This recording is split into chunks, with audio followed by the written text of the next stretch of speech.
झारखंड राज्य में अब तक 406 कोरोना संक्रमित मिले हैं। सोमवार को राज्य के संक्रमित जिलों में खूंटी की नई एंट्री हो गई। खूंटी में एक संक्रमित मरीज मिला है। राज्य में अब 23 जिले संक्रमित हो गए हैं। सिर्फ साहेबगंज अब तक कोरोना का एक भी मामला सामने नहीं आया। सोमवार को राज्य में 28 नए संक्रमित मिले। इनमें रांची के सिल्ली में 10, लातेहार में 5, सिमडेगा में 3, बोकारो से 2, गढ़वा में 2, रामगढ़ से 2 और पूर्वी सिंहभूम, पलामू, कुंटी और गुमला से एक नए कोरोना संक्रमित की पुष्टि हुई है। रामगढ़ का एक मरीज सिकंदराबाद से लौटा है। वहीं पूर्वी सिंहभूम के चाकुलिया से मिला मरीज महाराष्ट्र से लौटा बताया जा रहा है। अन्य नए संक्रमित की ट्रैवल हिस्ट्री और कॉन्टैक्ट डिटेल को निकाली जा रही है। रांची के बिरसा मुंडा एयरपोर्ट से विमान सेवा शुरू हो गई। सुबह 11 बजे तक एयर एशिया की फ्लाइट बेंगलुरु से रांची आई और फिर यहाँ से यात्रियों को लेकर बेंगलुरु के लिए उड़ान भरी। वहीं इंडिगो की फ्लाइट दिल्ली से रांची और रांची से दिल्ली के लिए उड़ान भरी। वहीं रांची से मुंबई के लिए इंडिगो की फ्लाइट और रांची से दिल्ली के एयर इंडिया की फ्लाइट कैंसिल हो गई।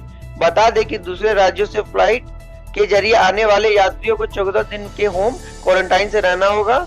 जो पहले क्वारंटाइन में रह चुके हैं उनके लिए यह जरूरी नहीं होगा।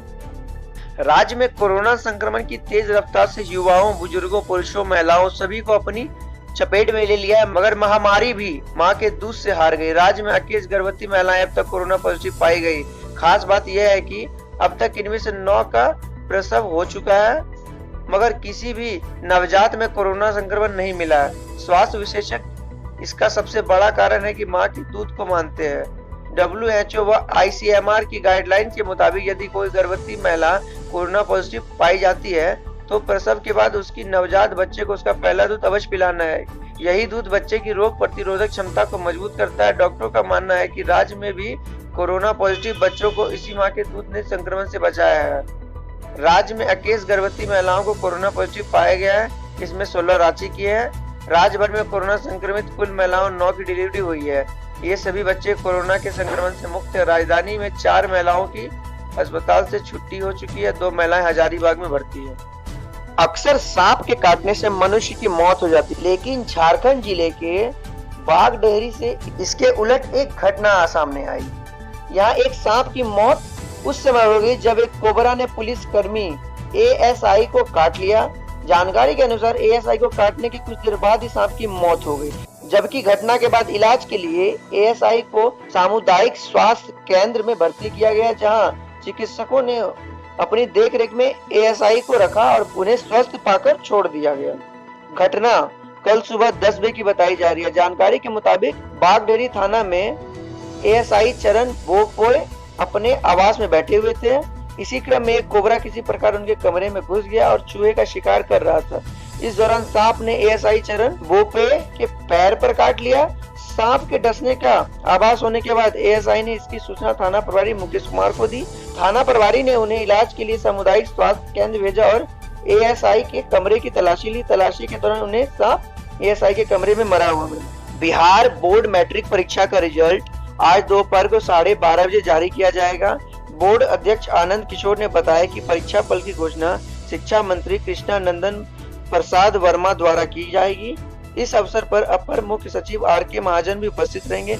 रिजल्ट को समिति की वेबसाइट ऑनलाइन SEB.in एवं biharboardonline.com पर देखा जा सकता है। कोरोना महामारी के कारण लागू लॉकडाउन के चलते रिजल्ट की घोषणा के लिए प्रेस कॉन्फ्रेंस का आयोजन नहीं किया जाएगा। लॉकडाउन में चलते मैट्रिक परीक्षा की कॉपी चेक करने में देर हुई। इसके चलते रिजल्ट जारी करने में भी देर हुई। मैट्रिक का रिजल्ट पिछले 6 अप्रैल को ही घोषित किया गया था।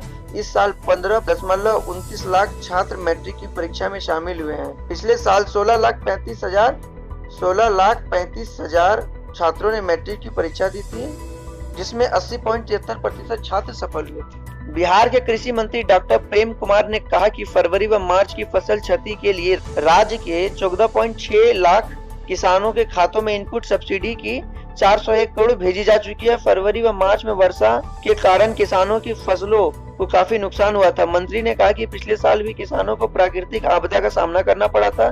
पहले खरीफ में कई जिलों में सूखा पड़ा, जिसमें जुलाई एवं अगस्त में अपर्याप्त वर्षा हुई। फिर सितंबर के अंत में भारी वर्षा से नुकसान हुआ। पटना एयरपोर्ट से विमानों की उड़ान शुरू हो गई है। यहाँ से 17 फ्लाइट शेड्यूल जारी किया गया है। यह 30 जून तक प्रभावी रहेगा। सोमवार को पहले 17 दिन की बजाय 11 विमान ही दिल्ली, मुंबई, बेंगलुरु और अमृतसर के लिए ऑपरेट करेंगे। इसमें Indigo 6, Go Air 4, spice 5, air India और विस्तारा को एक-एक विमान की अनुमति मिली थी, लेकिन कई राज्यों द्वारा क्वारंटाइन समेत अलग-अलग मुद्दे उठाने से गो एयर की चारों फ्लाइट 25 से 31 मई तक ऑपरेट नहीं करेंगी। विस्तारा की दिल्ली की एक फ्लाइट 15 जून से ऑपरेट करेंगी, जबकि इंडिगो की कोलकाता की 25 से 27 तक फ्लाइट कैंसिल रहेगी। 28 मई से ये ऑपरेट करेंगी।